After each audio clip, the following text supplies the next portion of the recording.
Hey, what's going on, everybody? This is Adam Burke from BangTheBook.com, coming to you with my Wednesday weekend look ahead, looking at spots here in the NBA, NHL, and college basketball. Of course, with March Madness going on, we're not quite sure who's going to be playing who on Saturday and Sunday, but still some spots to consider here, just as sort of a broad brush blanket statement for the NCAA Tournament.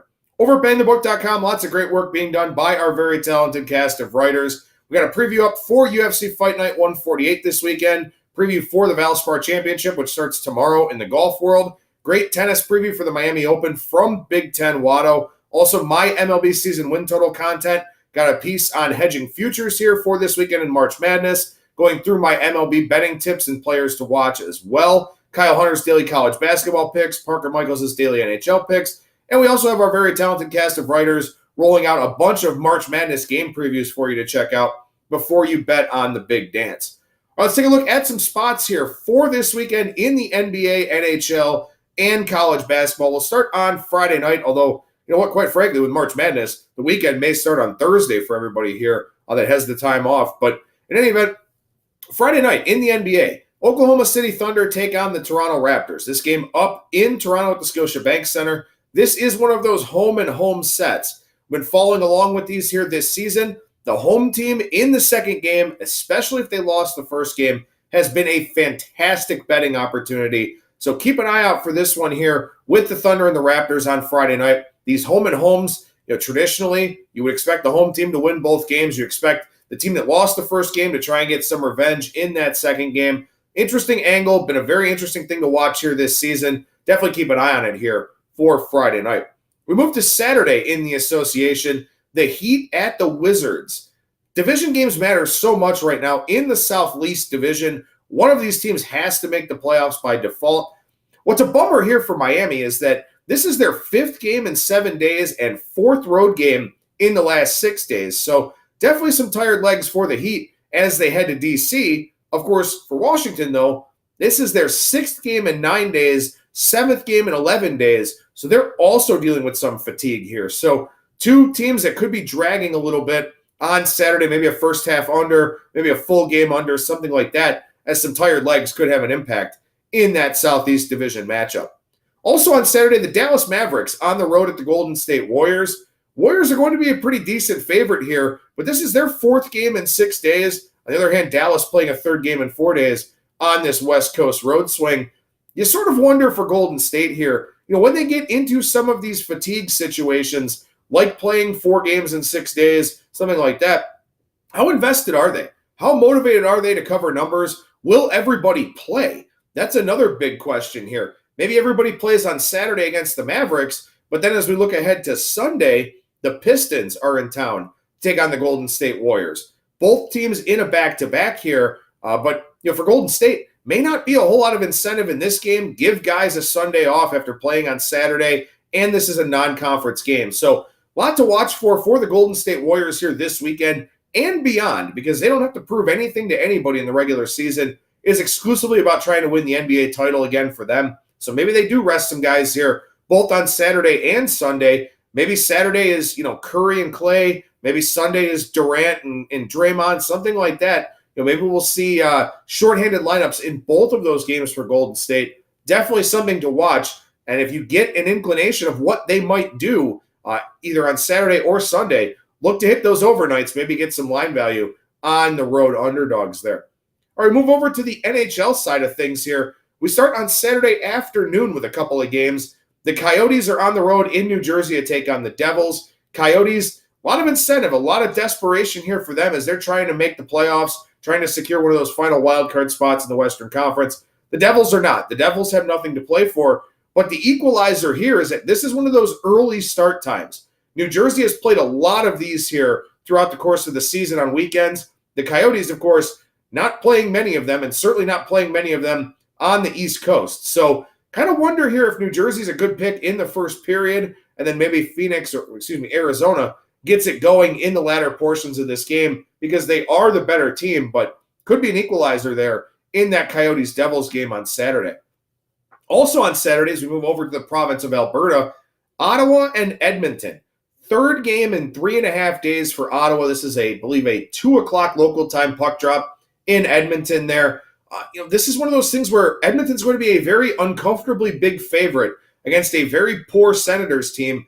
But given the spot, given what's going on with these two teams right now, where Edmonton still seems to be a little bit more invested in the rest of the season, maybe a puck line play here on the Oilers to sort of lower that chalky cost with the straight money line. So that'll be one to watch on Saturday as well. Another game on Saturday to consider, the Blackhawks and the Avalanche. This also an afternoon game. But what's interesting about this one is this is the front end of a home and home. Colorado, the host for this one. Chicago, the host on Sunday night at the United Center. So this is a standalone afternoon road game for Chicago, going to the Mile High City in Denver, and then Colorado, I'll get that right one of these times, Colorado then goes back to Chicago on Sunday night. So real interesting spot here to say the least. Certainly I give Colorado the edge for the standalone afternoon game, but then definitely watch for that line on Sunday night when the teams play again in the Windy City. Finally, on Saturday in the NHL, the Predators and the Jets. Not really a situational spot for this game in particular, but I think after this game, you probably do a pretty good job here if you fade both Nashville and Winnipeg. These two teams at the top of the Central Division, always physical games when they get together. There's just a little bit extra in the building when these two teams play each other. Nashville will play Minnesota on Monday. Winnipeg will be at home against Dallas. So I think Minnesota and Dallas, two teams you want to have on your radar for Monday next week in the NHL. Last game in pucks, this one on Sunday, the Montreal Canadiens on the road at the Carolina Hurricanes. This is a big, big, big game in the basically in the Eastern Conference, but also the Metropolitan Division for Carolina. But in the Eastern Conference, that chase for the wild card spot, both the Canadiens and the Hurricanes right there in the hunt. This is a back-to-back with travel for Montreal, a standalone road game down in Raleigh. They play at home against Buffalo on Saturday. Then they go down to Raleigh for this game, then come right back home. Watch the goaltending rotation very closely for Montreal here in this spot.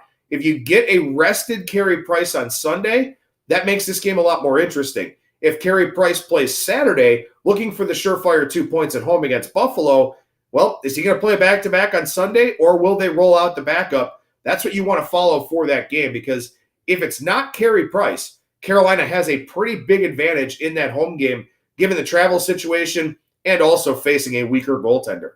Finally, over in the college basketball side of things here, again, we don't know who's going to be playing on Saturday and Sunday as of yet, but a few broad brush blanket statements for this weekend.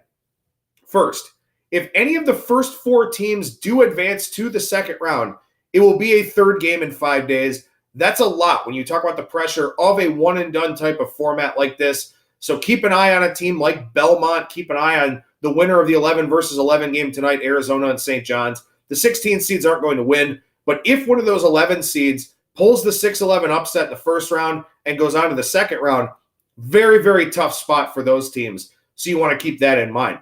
Also, keep in mind the altitude games in Salt Lake City. You had some teams playing out in the regional over there. Back-to-backs in altitude can be a challenge. Keep that in mind. And, of course, teams off of buzzer-beater victories. Sometimes that emotional high can carry you in the first half. Sometimes you run out of gas in the second half. So keep that in mind. Teams that played down to the wire could wind up having a difficult turnaround just a day later, with 2 days later with the 1 day off. Wofford and Seton Hall. I talked about this on Bang the Book Radio today with Kyle Hunter. I was very upset about the draw that Wofford got because this is a team that can make some noise. The problem is they get a little bit better than a coin flip game against Seton Hall, and then they play Kentucky. And I think Wofford and Seton Hall, both teams will spend a lot of energy getting out of that first-round game, and then your prize is to play Kentucky. So I think that could be a very tough situation, in particular in the second half, for the winner of that Wofford and Seton Hall game. Out in San Jose, we got a couple of regional pods out there.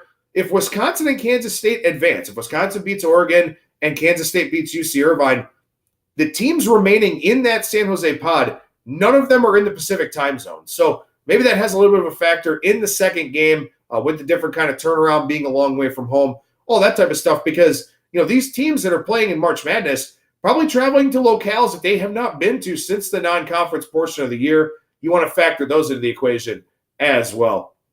Finally, last tip in college basketball.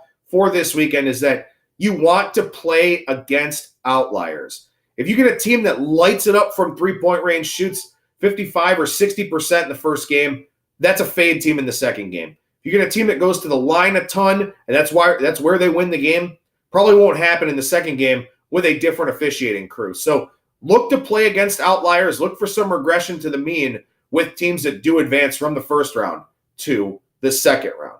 I'm Adam Burke for Bang.